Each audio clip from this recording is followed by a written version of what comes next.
Mata adalah panglima hati. Segala yang kita kerjakan tanpa disadari menciptakan misteri yang ada dalam hati. Baik, buruk, kejam, pilu, sampai kisah ironis, semua akan kita kuak di sini, menembus mata batin. Program ini akan mengundang orang-orang yang pernah ataupun masih melakukan tindakan di luar batas kewajaran.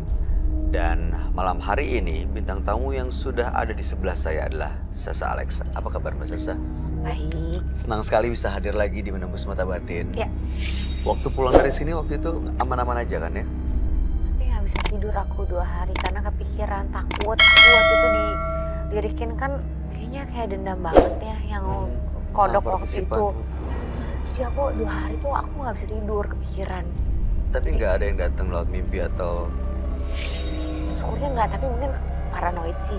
Paranoid aja. Karena aku kan waktu itu sempat mungkin dalam hati aku minta maaf kalau aku salah karena kayaknya dia dendam banget gitu sama aku, tapi aku udah minta maaf. So aku setiap malam aku masih baca doa, aku sholat gitu. Mungkin itu yang mempengaruhi untuk jadi lebih baik ya. Jadi mungkin kalau aku nggak sholat, aku nggak baca doa, mungkin aku akan susah dulu. Tapi akhirnya aku ya udah ngejalanin udah biasa aja gitu. Biasa aja. Dan setelah itu juga nggak ada kejadian-kejadian aneh kan ya? Atau pernah ada pengalaman mistis lagi? Ada sih, jadi gini, beberapa bulan yang lalu suami saya tuh kan keluar kota. Jadi di rumah saya cuma tidur berdua sama anak. Tapi saya yakin tuh peristiwa mistis saya tidak ada hubungannya dengan itu karena saya nggak mau suzon sama sekali. Tapi memang saya yakin bukan karena saya pernah kesini. Jadi pada waktu itu saya tidur, saya lupa itu jam berapa. Tiba-tiba rasanya tuh kayak kecekek di sini, gitu. Tapi rasanya tuh tangannya itu panjang-panjang yang megang. Jadi 2 tangan kayak nyekek saya, panjang-panjang kukunya, bukan kukunya, sorry, jarinya kayak panjang-panjang dan kasar. Itu kasarnya berasa banget gitu ya. Gitu. Tapi itu namanya rep-repan ya kalau orang bilang ya.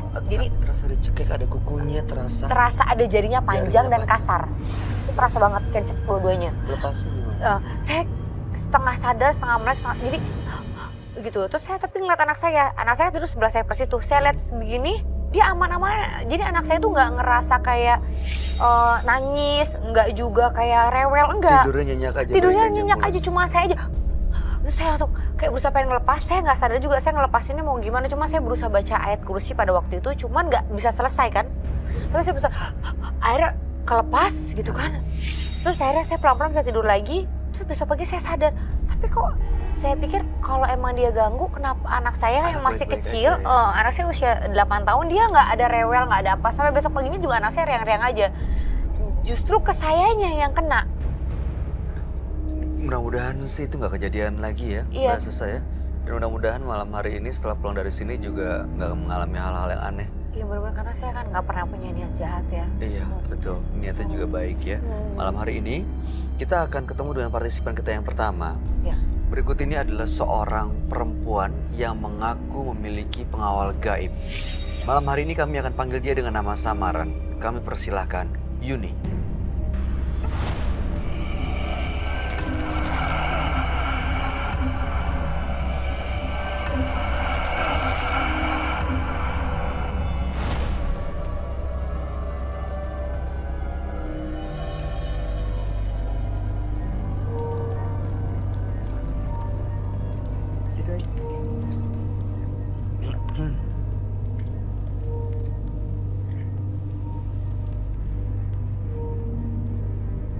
Selamat malam, Mbak Yuni.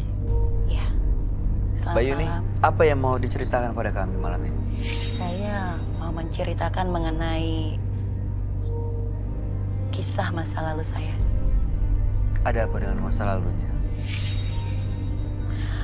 Masa lalu saya kembali tahun 2002. Di tahun 2002 ada apa? Pedih. Pedih kenapa ya? Boleh Mbak Yuni yakin bisa menceritakan pada kami? Ya, saya coba. Gimana ceritanya? Di tahun itu, saya melihat sosok saya itu tidak pernah menemukan cinta. Oke. Lalu? Dan setelah itu, saya mencoba membuka diri saya ke laki-laki, tapi saya tetap tidak bisa. Dan setelah itu, saya bekerja di satu lapangan golf di daerah Bogor. Saya kira saya akan menemukan cinta sejati saya di sebuah lapangan golf itu. Saya pacaran sama satu orang laki-laki. Oke. Setelah saya pacaran sama dia, saya cinta sama dia. Itu pengunjung ya? Pelanggannya bukan sesama pekerja? Bukan, sesama pekerja. Oh, sesama karyawan. Iya. Oke, baik. Lalu Iya, kemudian sesama karyawan. pacaran? Ya, pacaran. Setelah pacaran, terus kita ingin menikah. Oke, kemudian menikah jadi? Tidak. Karena? Karena Waktu dia itu meninggalkan saya. tidak jadi menikah, lalu apa yang Mbak Yuni lakukan? Lalu saya frustasi. Akhirnya saya pacaran sama yang lain. Karena saya ditinggal nikah. Akhirnya teman saya bicara sama saya, lebih baik kamu datang ke tempat ini. Apa itu? Dukun? Ya, Oke, itu waktu dukun. itu Anda ke dukun? Betul. Untuk mengikat supaya pacarannya Itu. lancar gitu Iya, ya? betul sekali. Dan jadi menikah? Iya, Lalu kemudian apa yang menjadi tujuan Mbak Yuni datang ke menembus mata batin? malam itu Tarik napas. ritual malam satu suro. Mbak Yuni menjalankan ritual. Iya, saya tidak tahu. Saya benar-benar nggak tahu. Nggak tahu konsekuensinya, nggak tahu efeknya, Saya nggak nggak tahu tahu itu dampaknya. ritual malam satu suro. Apa Saya yang nggak tahu. dilakuin waktu itu? Dia memasukkan saya ke dalam satu ruangan.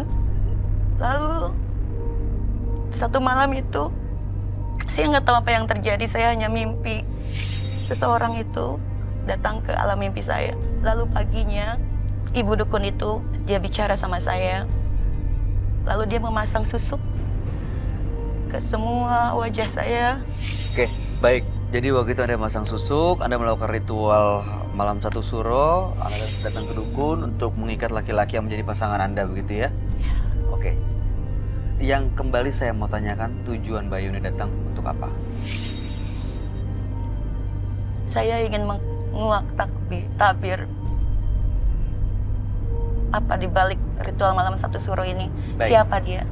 Mudah-mudahan Mbak Yuni bisa mendapatkan jawabannya pada malam hari ini ya. Mohon ya. Iya, kita coba. Laki-laki itu yang tadi masukin ya. Iya, yang datang. Yang tadi Saya tidak mau melepaskan dia. Dia sudah terlalu baik sama saya. Oke, jadi tidak mau melepaskan Nggak mau lepas, hubungannya, tapi Saya tidak mau. sebenarnya pengen tahu Pengen yang tahu waktu siapa. datang ke Iya. malam satu suro itu siapa laki-laki. Ya, itu. tetapi saya nggak tahu. Dia baik sama saya. Saya sudah 16 tahun sama dia.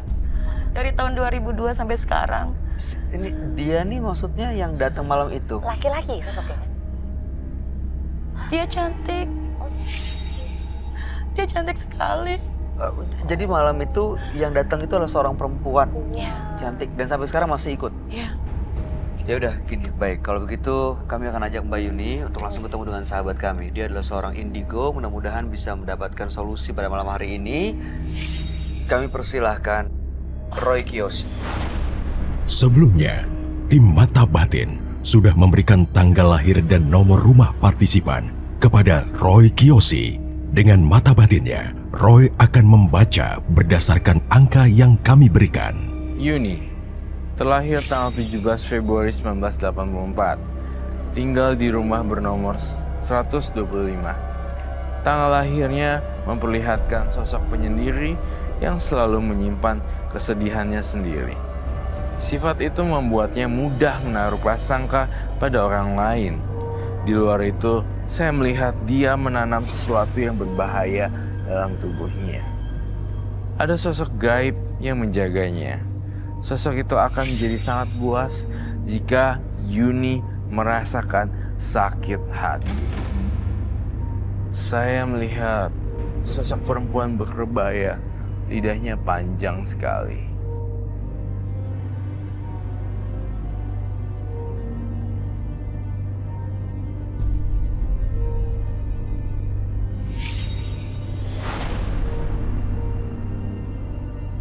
Selamat malam. Selamat malam Roy. Silakan duduk. Sebelum duduk, saya mencium aroma yang aneh ya. Apakah Bayu juga mencium aroma yang sama? Saya begitu Mbak Yuni ini datang mencium ada sesuatu yang nggak biasa sih, agak aneh sih. Bau kembang atau bau apa ini ya? bau Iya, bau kembang. Kayak bau kembang ya kan? Iya. Kembang. Bau kembang ini, apakah bau kembang ini terkait dengan Bayuni atau tidak? Saya bacakan ini dulu. Bayuni lahir tanggal 17 bulan 2 1984. Kemudian nomor rumahnya 125.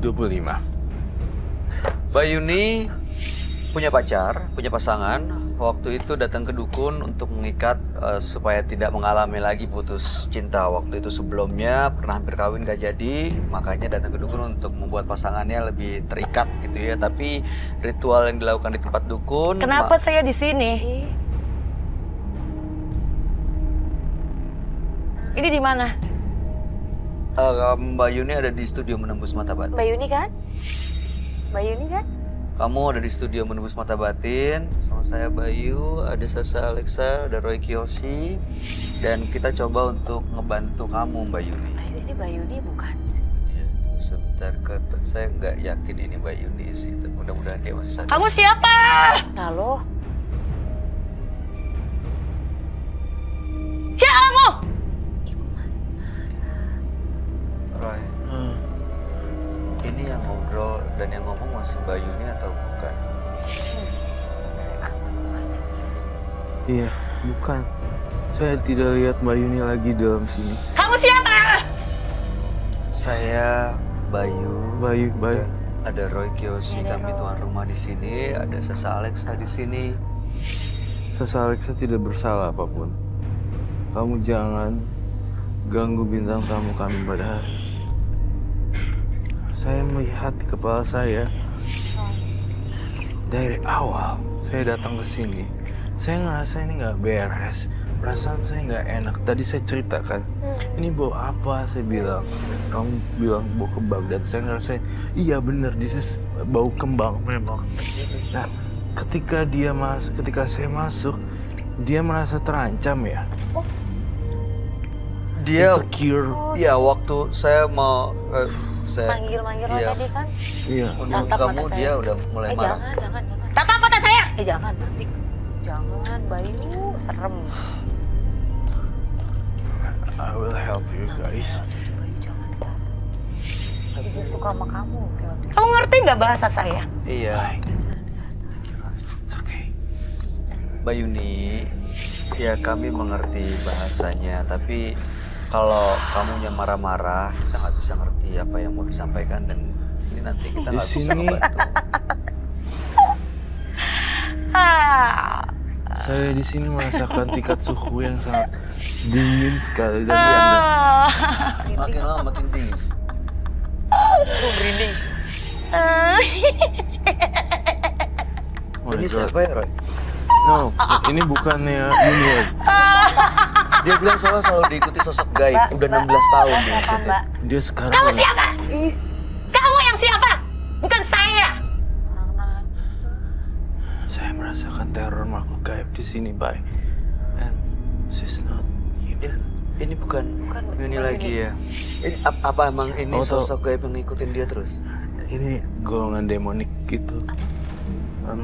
Iblis. Demon.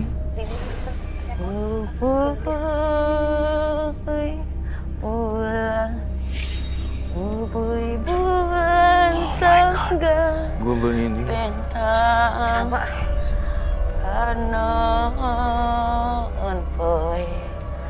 panon poe disasar. Jelek banget. Saya gambarin dia. Kamu siapa? Selamat malam, saya Bayu. Kamu siapa ya? Kamu bukan Bayu. Kamu bukan Bayu. Kakak. Oke. Kamu boleh kami tahu kamu siapa? Boleh kami tahu kamu siapa ya? Kamu yang selama ini ikutin anak ini, orang ini, yang menjadi temannya dia. Betul?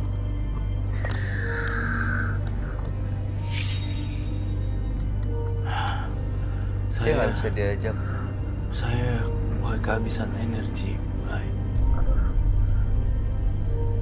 Ini yang kamu lihat dari dia. kebaya Cim, kebaya warna hitam. Tuh lihat deh tangannya. Badannya bagus tapi mukanya kok begitu. Mukanya begitu, tangannya.